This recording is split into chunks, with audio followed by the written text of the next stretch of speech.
नमस्कार मेरे नौजवान साथियों, कैसे हैं आप सभी लोग। आप सभी का स्वागत है आपके अपने YouTube चैनल क्लास 24 आप राजस्थान पर। जी हाँ, जल्दी से जुड़ जाइए फटाफट तरीके से और बेहतरीन तरीके से चीज़ों को हम और अच्छा करने की कोशिश कर रहे हैं। तो चलिए आ जाइए। कैसा लग रहा है आप सभी को? आशा और उम्मीद करता हूँ कि सभी बेहतरीन तरीके से पढ़ रहे होंगे और अपनी तैयारी में और ज़्यादा इंटरेस्ट ले रहे होंगे। चलिए समय की नज़ाकत को देखते हुए चीज़ों को प्रारंभ करते हैं और यहाँ से बेहतरीन तरीके से चीज़ों को आगे बढ़ाते हैं। चलिए तो देखिए, अकाउंट्स में पिछली बार लास्ट टाइम मैं आपको क्वेश्चन देकर गया था कि किसका भाग है, तो उसका सही जवाब था अभिलेखन। मौलिक प्रक्रिया कौन सी है? अभिलेखन उसकी मौलिक प्रक्रिया है। ठीक है, हाँ। उसके बाद देखिए, एक परिचय में एक कंडीशन और थी, निर्णयन यानी मैकेनिज्म। उसके बाद कल देखिएगा कि जो बुक कीपिंग है, बुक कीपिंग निर्णयन में सहायक नहीं है किसी चीज तक पहुंचने के लिए, जबकि लेखांकन जो है वो निर्णयन में सहायक है। किसमें सहायक है? निर्णयन में। लास्ट क्लास रुक गई थी बीच में इमरजेंसी के चक्कर में, तो वो 2-3 पॉइंट बचे हुए थे जो मैं आपको यहां पर आज मेंशन करवा देता हूं। तो देखिए, पुस्तपालन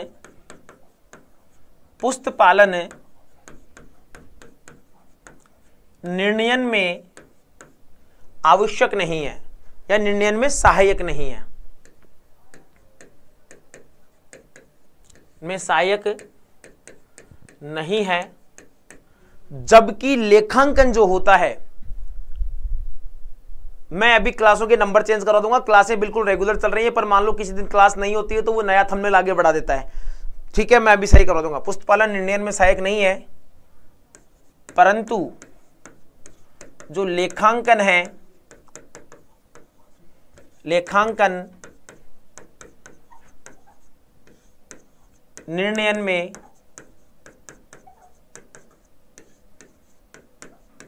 सहायक है। किसमें सहायक है? निर्णयन में सहायक है। क्लियर है? एक चीज और देखो, इसको ऐसे समझिए, 3 चीज है मेरे पास। एक तो है मेरे पास पुस्तपालन, एक है लेखांकन,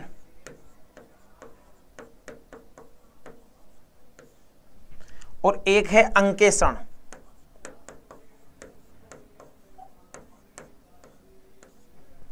तीन शब्द दिमाग में बैठा लो। पुस्तपालन, लेखांकन और अंकेषण। क्या प्रक्रिया है इन तीनों की? क्या सिमिलरिटी है?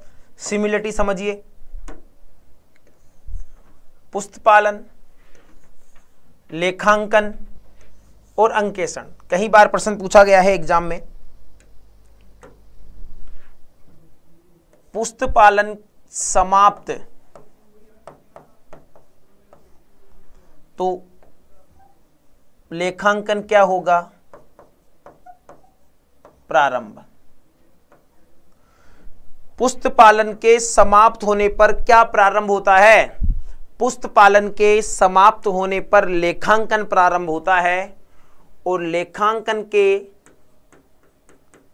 समाप्त होने पर अंकेषण प्रारंभ होता है।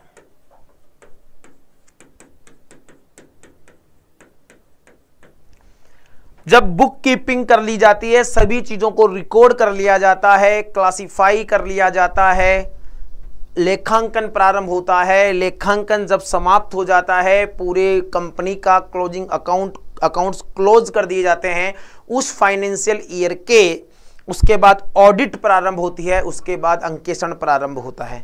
तो आपसे पूछ लिया जाए, पुस्तपालन के समाप्त होने पर लेखांकन प्रारंभ होता है और लेखांकन के समाप्त होने पर अंकेषण प्रारंभ होता है। क्या प्रारंभ होता है? अंकेषण प्रारंभ होता है। यह बात आपको अच्छे से दिमाग में डाल लेनी है। ठीक है, चलिए आगे। एक फैक्ट जो है वो क्या है, उसकी भी हम यहां पर बात करते हैं कि पुस्तपालन लेखांकन का एक भाग है, अकाउंटिंग प्रोसेसिंग का एक भाग है। बुक कीपिंग पुस्तपालन लेखांकन की तुलना में संकुचित होता है। बिल्कुल सीधी सी बात है, छोटा होता है। लेखांकन का प्रारूप बड़ा होता है। तो देखिए, पुस्तपालन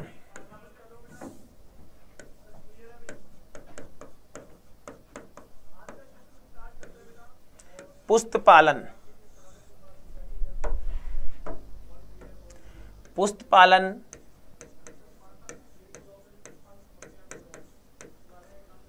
लेखांकन का एक भाग होता है। दूसरा,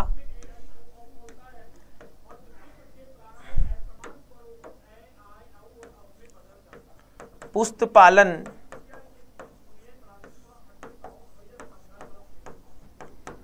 लेखांकन से संकुचित होता है। क्या होता है?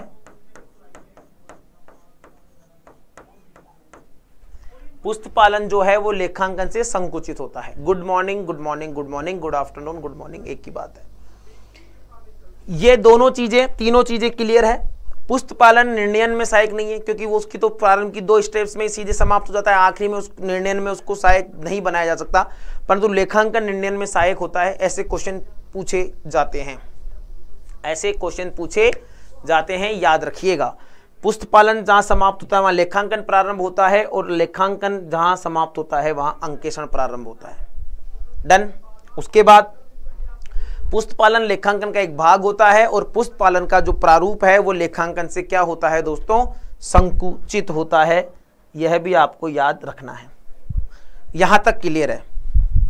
परिचय पढ़ रहे हैं ना आप? कहीं से भी पढ़ें, परिचय हम भी पढ़ा रहे हैं आपको। यहां तक क्लियर है?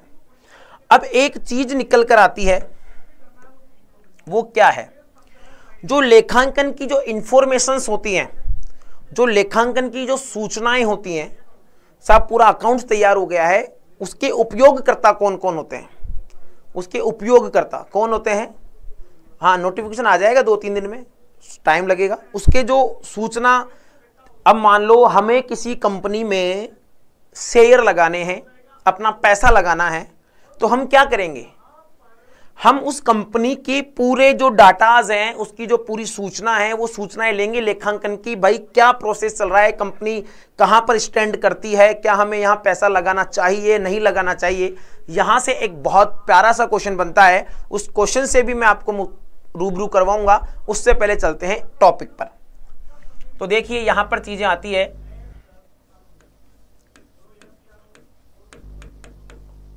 लेखांकन सूचना के उपयोगकर्ता,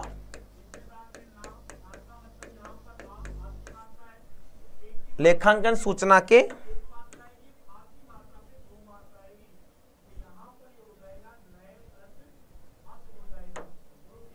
लेखांकन सूचना के उपयोगकर्ता।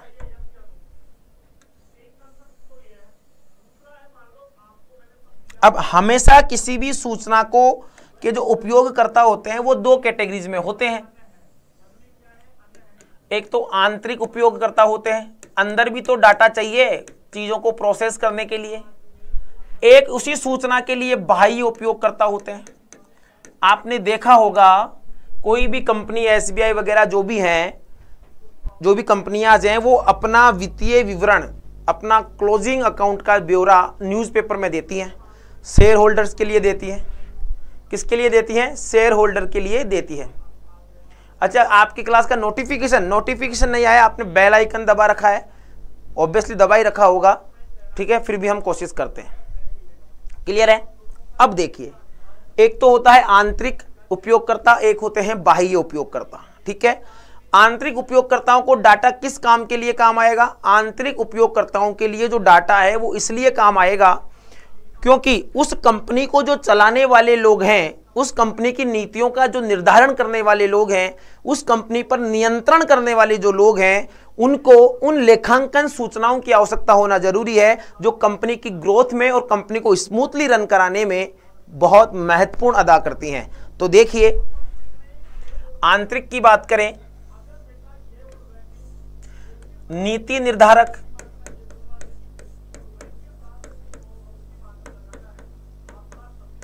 या नियंत्रण करने वाले जो होते हैं उन्हें आंतरिक सूचनाओं की आवश्यकता होती है। आंतरिक तौर पर उन्हें जो सूचनाएं हैं वो प्राप्त होना चाहिए। जैसे कि मान लो कोई कंपनी है, तो कंपनी में किन व्यक्तियों को इन लेखांकन की आवश्यकता होगी, यहां से प्रश्न पूछा जाएगा। ठीक है, जैसे कि मैनेजर, जैसे कि बोर्ड ऑफ डायरेक्टर, बीओडी का मतलब बोर्ड ऑफ डायरेक्टर, जैसे कि निदेशक या संचालक मंडल, संचालक मंडल, जैसे कि निदेशक। ये किसी भी लेखांकन सूचना के आंतरिक उपयोगकर्ता हैं। किसी भी लेखांकन सूचना के आंतरिक उपयोगकर्ता कौन से हैं, तो याद रखिएगा मैनेजर हो सकता है, बोर्ड ऑफ डायरेक्टर हो सकता है, संचालक मंडल हो सकता है, निदेशक हो सकता है। परंतु हमारे सिलेबस में एक चीज दी गई है साझेदारी। तो फर्म के तौर पर, अगर आपसे फर्म के तौर पर पूछ लिया जाए, तो फर्म के तौर पर जो साझेदार होते हैं उनको भी आंतरिक सूचना प्राप्त करने का अधिकार होता है। वो भी लेखांकन की इंफॉर्मेशन के आंतरिक उपयोगकर्ता होते हैं। क्लियर है? डन। इस इधर वाले पोर्शन में किसी को कोई समस्या है, यस या नो, जल्दी से कमेंट करें। सेशन को ज्यादा से ज्यादा लाइक और शेयर जरूर करें। आपको फ्री में सारा कंटेंट बेहतरीन तरीके से दिया जा रहा है, तो उस चीजों को समझने की आप आसानी से कोशिश कर सकते हैं। अब बात आती है, गुरुजी बाह्य बताओ। आंतरिक का मामला तो सेट है। कंपनी का कोई कर्मचारी है और वो कर्मचारी कंपनी में अपनी हिस्सेदारी लेना चाहता है, कंपनी में अपनी हिस्सेदारी लगाना चाहता है, कुछ अंश शेयर कुछ भी खरीदना चाहता है, तो कंपनी का कर्मचारी भी, वो जिस कंपनी में काम कर रहा है, वह उसका बाह्य उपयोगकर्ता कहलाएगा, आंतरिक नहीं कहलाएगा। यही प्रश्न आपसे पूछा जाएगा।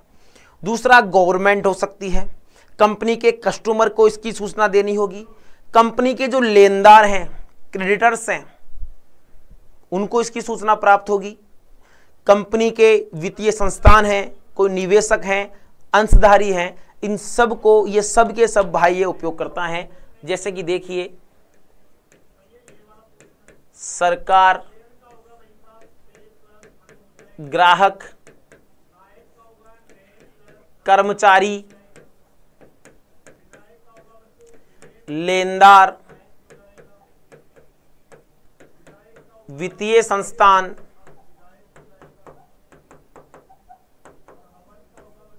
अंशधारी, चाहे से वो इक्विटी शेयर होल्डर हो,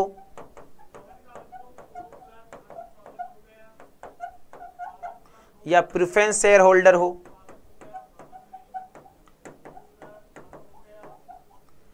कंपनी आपके सिलेबस में नहीं है तो ज्यादा लोड लेने की आवश्यकता नहीं है। ठीक है, हाँ, सरकार, ग्राहक, कर्मचारी, लेनदार, कंपनी में इन्वेस्टमेंट करने वाला हो, कोई निवेशक हो, ये सब कंपनी के कैसे हैं, ये सब कंपनी के बाह्य उपयोगकर्ता हैं। ऐसे समझ में नहीं आए, पूरी चीज समझा दी है, तो अब चलिए थोड़ा आगे।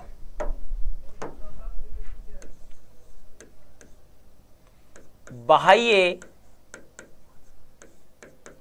लेखांकन सूचना उपयोगकर्ता, बाह्य लेखांकन सूचना उपयोगकर्ता में शामिल नहीं है।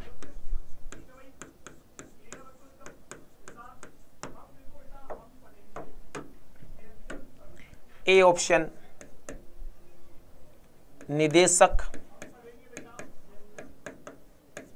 बी कर्मचारी, सी ग्राहक और डी निवेशक।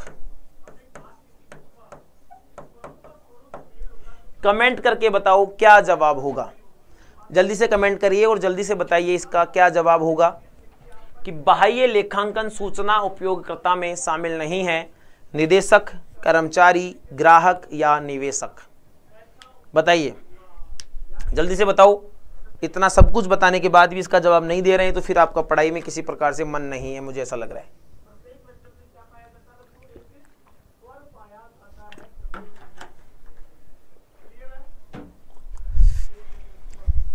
तो इसका सही जवाब क्या है?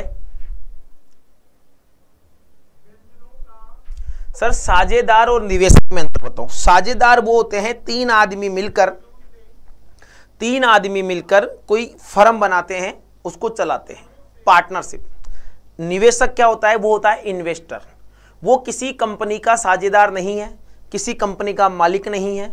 वो ये कहता है कि साहब मैं आपकी कंपनी में 20 लाख रुपए लगाना चाहता हूं, मुझे कोई मतलब नहीं है क्या है क्या नहीं है, मैं ना तो आपकी मीटिंग ज्वाइन करने वाला हूं, ना आपके साथ आपके मैनेजमेंट में रहने वाला हूं, मैंने आप पैसा इन्वेस्टमेंट कर दिया है, आप मुझे इसका कितना रिटर्न देंगे वो मुझे बता दीजिए। वो होता है इन्वेस्टर। वो अपना पैसा डाल के भूल जाता है, ठीक है, वो होता है इन्वेस्टर। और साझेदार जो बराबर के रूप से पूरा मैनेजमेंट संभालेंगे, सारी चीजें करेंगे, वो होते हैं पार्टनर, ठीक है। चलिए, तो इसका सही जवाब है निदेशक। इसका सही जवाब क्या है? सही जवाब है दोस्तों इसका निदेशक, जो आंतरिक सूचना के उपयोगकर्ता में शामिल है, ना कि बाह्य सूचना के उपयोगकर्ता में शामिल है।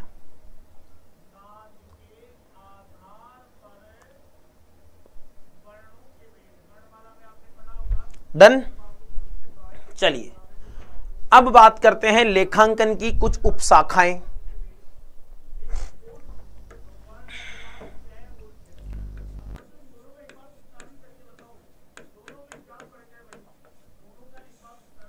लेखांकन की शाखाएं या उपशाखाएं। लेखांकन की शाखाएं या उपशाखाएं। तो लेखांकन के स्थान पर अगर हम ऐसा कर दें तो चीजें थोड़ी क्लियर हो जाएंगी। उपशाखाएं ऑब्लिक उपक्षेत्र। क्या? उपक्षेत्र। किस किस की उपशाखाएं हैं? क्योंकि हमारे सिलेबस में तो बुक कीपिंग भी है।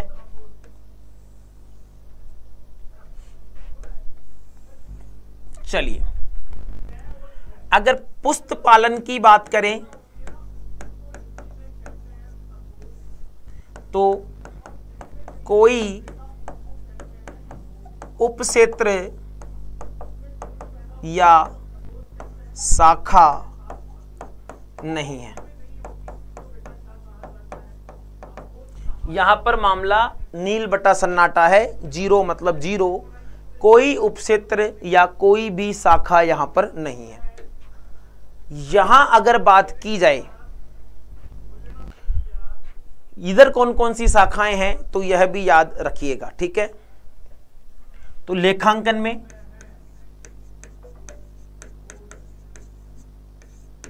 लेखांकन की कौन कौन सी है देखिए। वित्तीय लेखांकन, वित्तीय लेखांकन, लागत लेखांकन,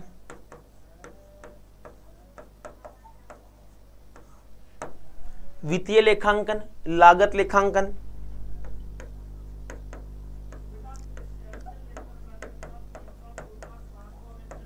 मानव संसाधन लेखांकन,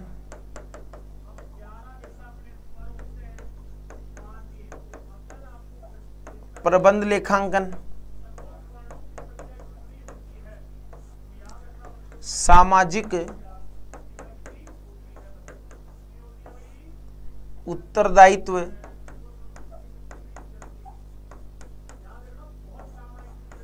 लेखांकन, सामाजिक उत्तरदायित्व लेखांकन।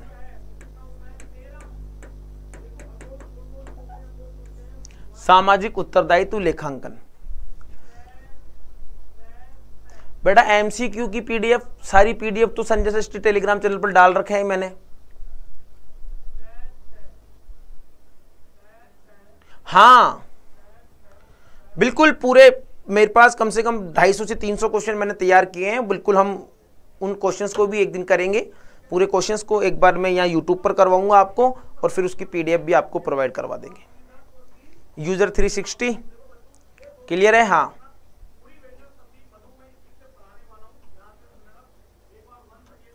ठीक है।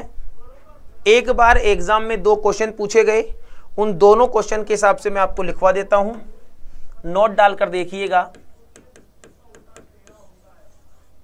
पहला, प्रबंध लेखांकन से प्रश्न पूछा गया कि 20वीं शताब्दी या आंतरिक प्रतिवेदन में कौन सहायक है? तो याद रखिएगा, प्रबंध लेखांकन। यहां से एक शब्द याद रखिए, वो क्या होगा? आंतरिक प्रतिवेदन में सहायक। आंतरिक प्रतिवेदन में कौन सा लेखांकन सहायक है? प्रबंध लेखांकन। तुम निश्चिंत रह के पढ़ो, विश्वास करके पढ़ो, तुम कहोगे ना, उससे पहले ही चीजें मिल जाएंगी, ठीक है। दूसरा, सामाजिक उत्तरदायित्व लेखांकन। सामाजिक उत्तरदायित्व लेखांकन जो है वो रचना काल से गुजर रहा है।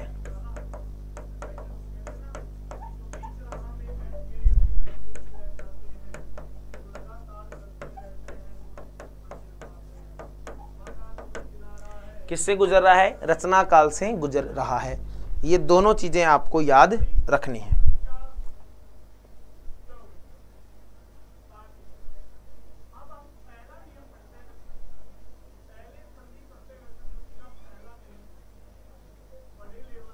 हाँ, क्लियर है। परंतु एक चीज और याद रखना, जो लेखांकन का भाग नहीं है, महंगाई से उत्पन्न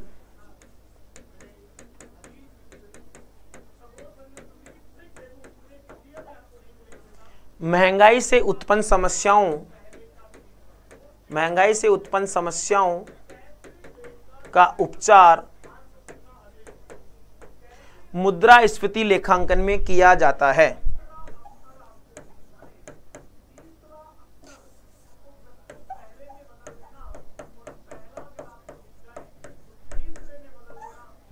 मुद्रास्फीति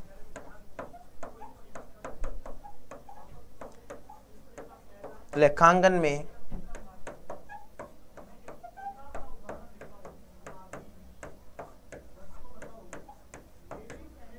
किसमें किया जाता है? मुद्रास्फीति लेखांकन में किया जाता है। तो महंगाई से उत्पन्न समस्याओं का जो उपचार है वो मुद्रास्फीति लेखांकन में किया जाता है। ये 3 बातें आपको बेहतरीन तरीके से याद रखनी होंगी। क्लियर है? हाँ,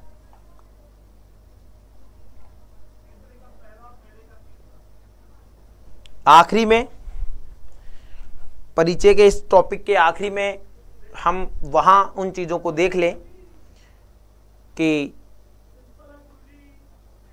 उद्देश्य या मुख्य उद्देश्य। ठीक है, तो चलो टॉपिक पर पहुंचते हैं आगे। लास्ट में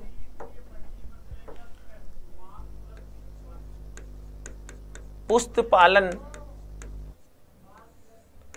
के ऑब्जेक्टिव क्या हो सकते हैं, पुस्त पालन के ऑब्जेक्ट्स क्या होते हैं, पुस्त पालन के उद्देश्य ऑब्लिक मुख्य उद्देश्य, प्राइमरी, बाकी सेकेंडरी और प्राइमरी। तो पुस्त पालन के उद्देश्य एवं मुख्य उद्देश्य की बात कर रहा हूं। देखिए, आपने उस चार्ट के माध्यम से भी देखा होगा जो मैंने आपको लेखांकन की परिभाषा वाले फॉर्मेट पर बनवाया था। वित्तीय लेन देन, फाइनेंशियल जो ट्रांजैक्शंस हैं उनको रिकॉर्ड करना, पूर्ण रूप से उनका अभिलेखन करना या लेखा करना या उसे दर्ज करना, तीनों शब्द एक ही हैं। ये इसका क्या है? प्राइमरी ऑब्जेक्ट है। पहला, वित्तीय लेन देनों का पूर्ण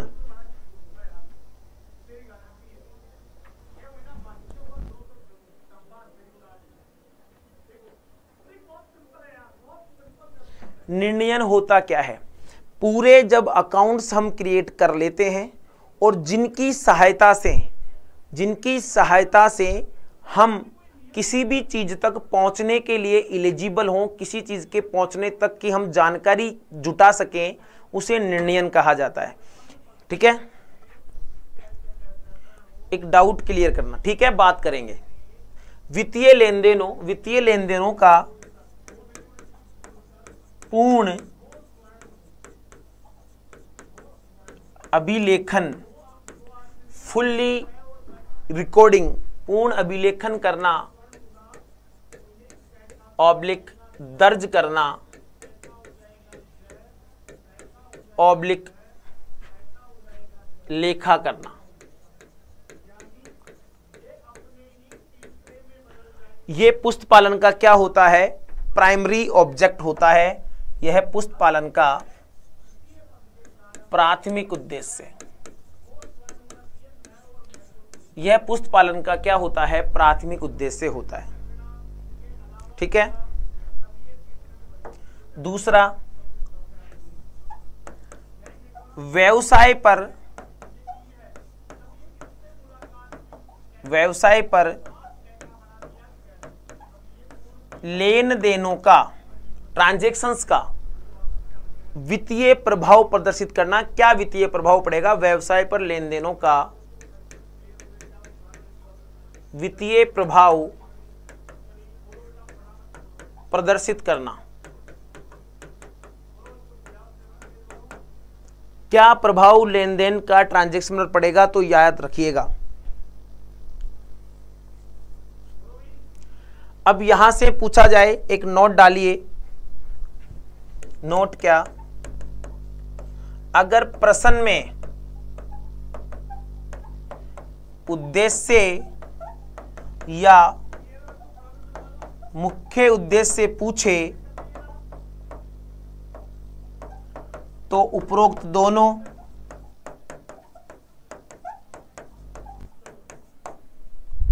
होंगे, और अगर केवल प्राथमिक पूछे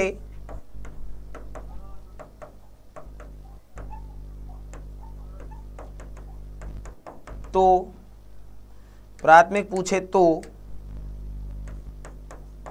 केवल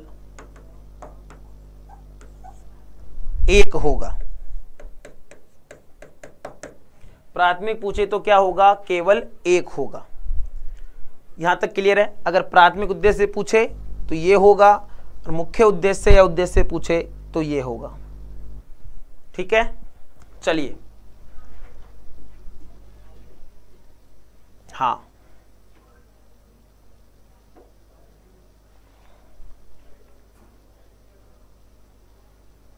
आगे नेक्स्ट और लास्ट, लेखांकन के उद्देश्य।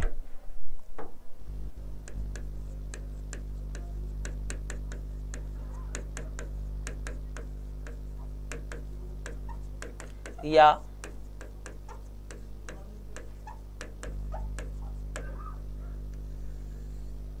लेखांकन के उद्देश्य या मुख्य उद्देश्य। पहला तो वही है जो पुस्तपालन का है, पूर्ण अभिलेखन करना, लेन देनों का पूर्ण अभिलेखन करना, लेखा करना या फिर दर्ज करना। तो वित्तीय लेन देनों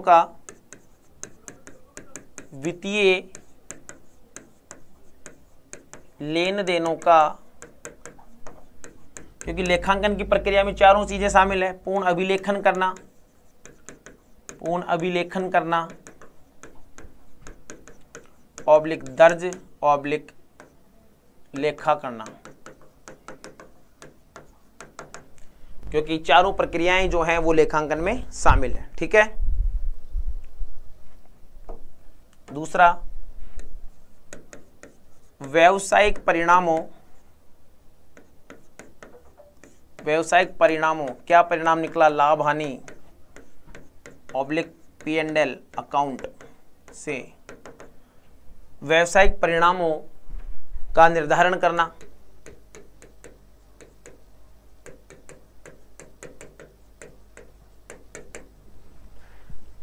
तीसरा, व्यवसाय की आर्थिक स्थिति, बैलेंस शीट, शोधन क्षमता का पता करना,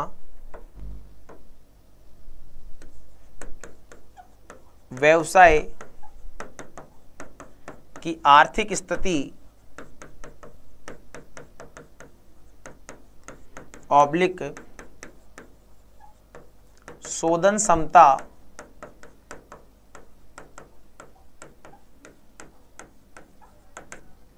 बैलेंस शीट, शोधन क्षमता का संवहन करना। क्या करना? शोधन क्षमता का सहवन करना। सहवन का मतलब होता है अकाउंटिंग रिपोर्ट। सहवन का मतलब अगर किसी को समझ में नहीं आए तो याद रखिएगा अकाउंटिंग रिपोर्ट से। सहवन मतलब अकाउंटिंग रिपोर्ट तैयार करना, पूरा रिपोर्ट निकालना, अकाउंटिंग रिपोर्ट निकालना। हाँ, ठीक है। तीसरा और चौथा इसका जो प्राथमिक उद्देश्य है वो लाल से ही लिख रहा हूं। प्राथमिक लेखांकन का जो प्राथमिक उद्देश्य है वो कौन सा है? हाँ,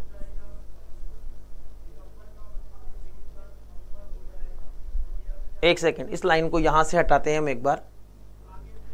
व्यवसाय की आर्थिक स्थिति या शोधन क्षमता बताना, यहां बताना लिखो, सॉरी बताना। अब ठीक है। और लास्ट जो यहां पर है कि उपयोगकर्ताओं के निर्णयन के लिए वो क्या निर्णय ले पाते हैं? उपयोगकर्ताओं के निर्णयन के लिए वो अच्छे डिसीजन पर पहुंच पाए। निर्णयन के लिए उपयोगकर्ताओं के निर्णयन के लिए लेखांकन सूचनाओं का सहवन करना, अर्थात अकाउंटिंग रिपोर्ट प्रस्तुत करना। अकाउंटिंग रिपोर्ट जो है उसे प्रस्तुत करना। तो वही वाली बात, अगर आपसे प्राथमिक उद्देश्य पूछा जाए तो ये होगा, और आपसे प्राथमिक उद्देश्य ना पूछा जाए, मुख्य उद्देश्य पूरे पूछ जाए तो चारों यहां पर ये के ये होंगे। क्लियर है यहां तक सभी को?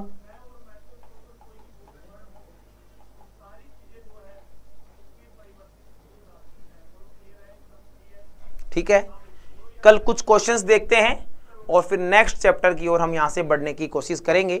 संजय सर हिस्ट्री के टेलीग्राम चैनल पर आप इसकी पीडीएफ प्राप्त कर सकते हैं। कल हम सबसे पहले कुछ प्रश्न देखेंगे और उस क्वेश्चंस के साथ नेक्स्ट चैप्टर की चर्चा करेंगे। ठीक है ना मेरे नौजवान साथियों? जी हाँ, तो ऐसे हंसते खेलते मुस्कुराते रहें, अपनों के साथ रहें, मस्त रहें, स्वस्थ रहें और जबरदस्त रहें। जय हिंद, जय भारत दोस्तों। कुछ डाउट पूछ रहा था भाई संजय। हाँ, मैंने मैसेज पढ़ा सर, क्लास पूरी होने के बाद कुछ बताओ भैया, कुछ डाउट क्लियर हो तो बताओ, दिमाग में कुछ चीजें आ रही हो तो पूछ सकते हैं। हाँ, जीएफ एंड एरआर में परिभाषाओं को कम से याद करना है क्या? जैसे 1 में, एजी में, 2 में विनियोग। क्रमबद्ध ऐसे नहीं है, वो एक परिभाषा पूछेगा तो उस हिसाब से आपको याद रखना है। ऐसे क्रमबद्ध याद करने की कोशिश मत कीजिए, ठीक है? हाँ, या उसको ऐसे कर लो, याद करने के लिए शुरू की 4 याद करो, फिर 4 के पेयर में आप चीज़ों को जोड़ते हुए, मिलाते हुए उन्हें याद कर लें, ठीक है? हाँ, और कोई समस्या हो तो आप वीडियो के नीचे भी कमेंट कर देना ऑफलाइन, वहाँ पर भी एक डाउट सेशन में ले लूँगा आपका और वहाँ से हम बात करेंगे। जूम मीटिंग के माध्यम से भी हम बात कर लेंगे, आपकी जो भी समस्याएं होंगी उनका समाधान कर देंगे। धन्यवाद साथियों।